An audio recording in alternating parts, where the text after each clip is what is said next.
ओम नमो भगवते वासुदेवाय नमः।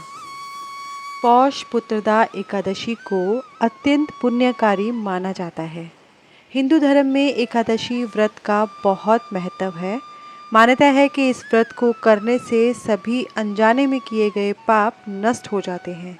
जगत के पालनहार भगवान विष्णु, धन की देवी माँ लक्ष्मी की विशेष कृपा प्राप्त होती है। पौष माह में आने वाली एकादशी को पौष पुत्रदा एकादशी नाम से जाना जाता है।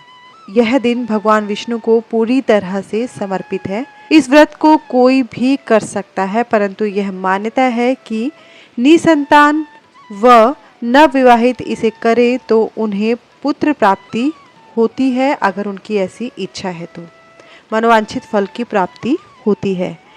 एक साल में 2 बार पुत्रदा एकादशी व्रत किया जाता है। पहला व्रत पौष मास की शुक्ल पक्ष की एकादशी को रखा जाता है और दूसरी बार यह व्रत सावन माह के शुक्ल पक्ष की एकादशी को किया जाता है। इस व्रत को करने से व्यक्ति को अद्भुत लाभ मिलते हैं। पुराणों और महाभारत में पौष पुत्रदा एकादशी का महत्व बताया गया है।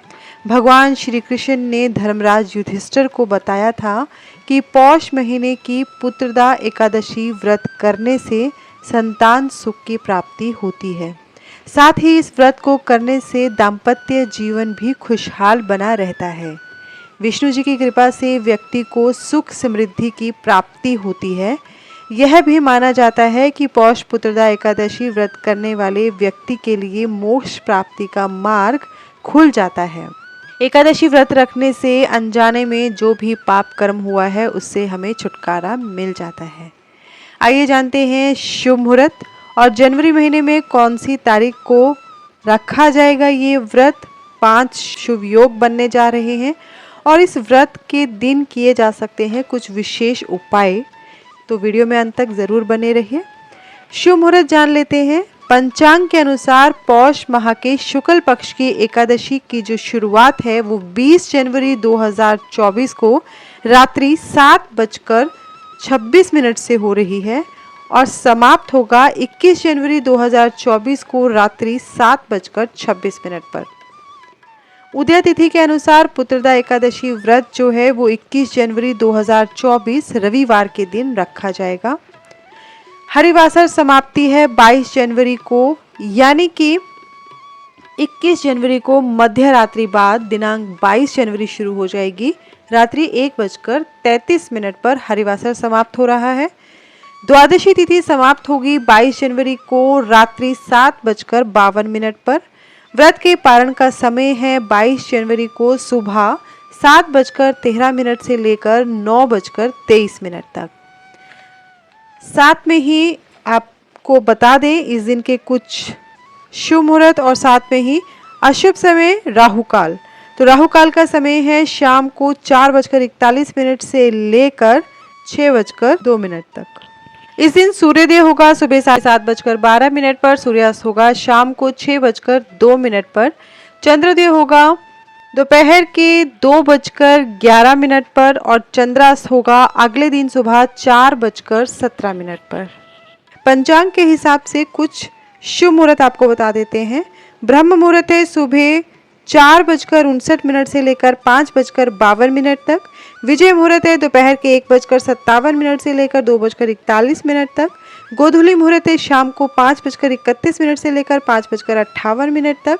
निशिता काल मुहूर्त है रात्रि के 11:43 से लेकर मध्य रात्रि 12:35 तक। इस साल पौष पुत्रदा एकादशी जैसे कि आपको बताया 21 जनवरी को इसका व्रत रखा जाएगा। ज्योतिष शास्त्रानुसार दुर्लभ योग समेत कई शुभ संयोग बन रहे हैं।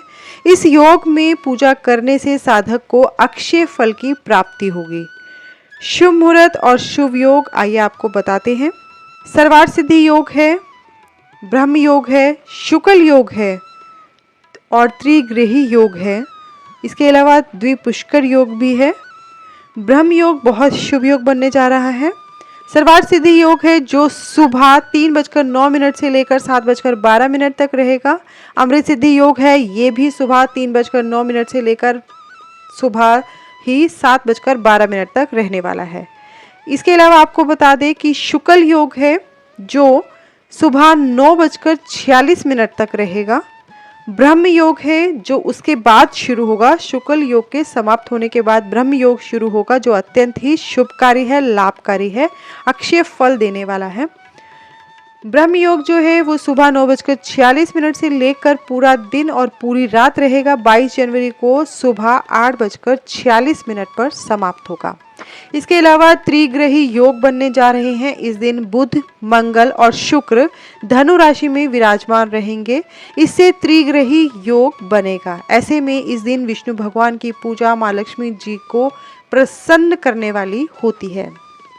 आइए जानते हैं पौष पुत्रदा एकादशी के दिन कुछ उपाय किए जा सकते हैं जो फलदायी होते हैं, शुभकारी होते हैं, लाभकारी होते हैं।